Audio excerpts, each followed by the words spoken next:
My name is Vikash. You are watching Technical Vikash. Hi friends, now I am going to talk about Redmi 3's and Redmi 3's Prime Update 9.5.8.0. Lock screen, status bar, notification bar. Record button fix the issue, notification bar show white area, home screen. Record button deleted shortcuts for moving data and managing second space themes.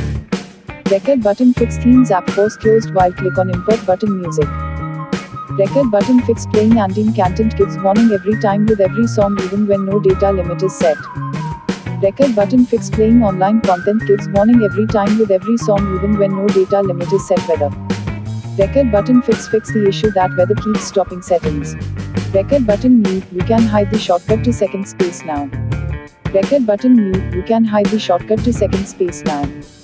Record button fix the issue that key sensor doesn't work well in apps. Record button new, add guidance for new users. Record button new, add top tabs on homepage and support side scroll web apps. Record button new, added a confirmation dialog for deleting quick apps from home screen. Record button new, added a confirmation dialog for deleting quick apps from home screen. Record button new, shortcut for split screen in Recents. Record button new, shortcut for split screen in Recents browser. Record button new, added the card of recommend for you. Record button new, added the card of recommend for you. Record button optimization, search bar improved with broader input area. Record button optimization, search bar improved with broader input area, game speed booster. Record button new, a column for online games. Thanks for watching.